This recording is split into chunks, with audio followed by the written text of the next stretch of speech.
Good afternoon. This is Rich Nelson with Allendale covering the wrap-up commodity comments. Today is Monday, December 19th of 2011.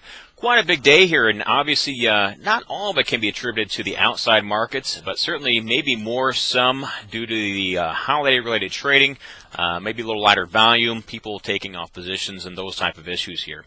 As far as news for the day, obviously the biggest one is actually non-grain related, non-EU related, but actually the death over the weekend of Kim Jong II out of North Korea, and his son Kim Jong-un taking over here. So that is seen as maybe a positive thing here. Obviously, it didn't change the U.S. dollar very much. People weren't panicking, but there is a slight sense of maybe some optimism that perhaps this guy may be just not as bad as the last one. That's the attitude that many in the market are trading here today, and certainly maybe partially related to why we did see grains recover a little bit here today.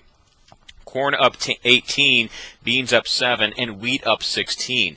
In terms of the secondary news focus for the day, South American weather is still an issue right now.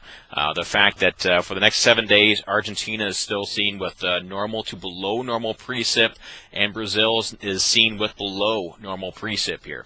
So the bottom line is we had another week go by without any change in the forecast. Many of these guys are saying maybe this La Nina, at least for right now, will last into mid-January or so. So this will impact corn production on this issue, no doubt about that. The question is, will it last into the soybean production time frame in terms of that key soybean yield determination period?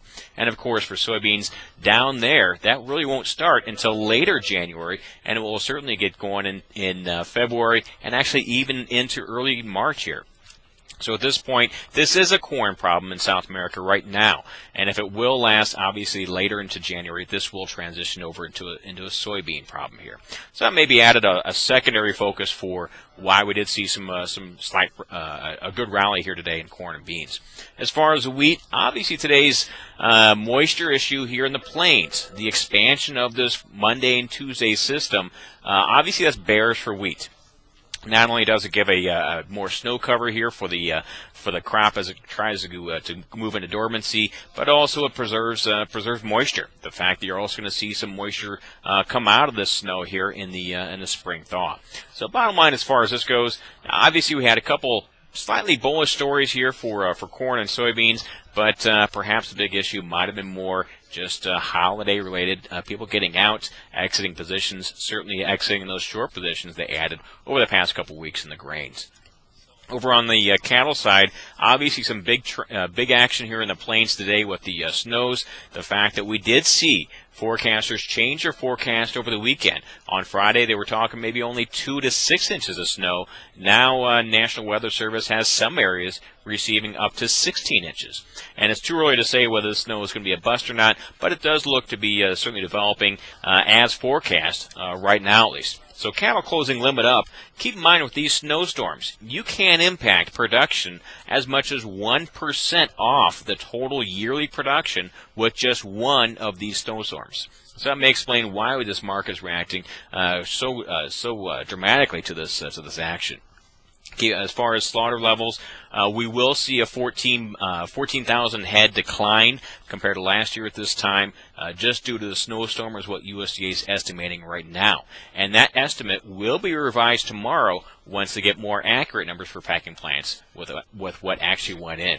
So as of today's impact, a 14,000 head decline in the slaughter by itself. Of secondary focus will be, really we've got to guess from here on out whether this will also impact weight gains for cattle. And keep in mind, we've got quite a few young cattle, young calves in this year's feedlot mix compared to historical. So that's another issue here. Third thing here for the cattle, Friday's cattle and feed report was slightly bearish. We did see a little extra placements, which will hit in that spring through summer time frame. As far as the short-term time frame, the marketing number on Friday actually wasn't that bad, and that could be slightly supportive to the short-term impact. And you throw in the storm, and obviously we had quite a big day. Over on the hog side, up $1.10. Keep in mind, we did see maybe a little carryover support coming from the snowstorm, maybe into hogs. There's actually not a major issue with snowstorms affecting hog production or anything like that here, but perhaps maybe some carryover buying from one pit to the other because the February cattle was locked up a limit here. Hogs and pigs will be out on Friday. Allendale released our estimates here today. So on September 1, so the last Hogs and Pigs report, USDA said that the total breeding herd was up 0.6% over last year. Allendale estimates for the December 1 number that increased slightly to 0.8% higher. So we are saying that, yes, we are starting expansion right now. It will impact the latter part of 2012 and also into 2013 as well. So this is a slightly bearish issue. The other slightly bearish issue is the fact that slaughter levels over the next 2 weeks will be impacted due to holidays. That's also bearish on cash hogs. So it's nice to see today's run higher as far as the futures, but keep in mind, due to the slaughter issue we have here and also the Hogs and Pigs report on Friday, these are kind of negative issues that may keep things kind of limited here as far as rallying right now. Big issue right now for you guys to check out. If you are not aware of this already, Allendale does quite a few different things on the research side, and one of those which many people are not aware of yet is the fact we do a Monday afternoon meeting with the brokers and also all the branch offices. Here on the headquarters, we'll do sit in the conference room and get on the speakerphone and have PowerPoint presentations where we go through the key issues we're talking about right now in both grains and livestock, and we'll have our branch offices on as well listening to what's going on. We actually let all subscribers to Allendale's research products take a look at this type of information and listen to what we're saying and also see the charts that we're projecting and talking to our brokers about. So with this in mind, I just want to let you guys know you can take a look at this own research meeting yourselves.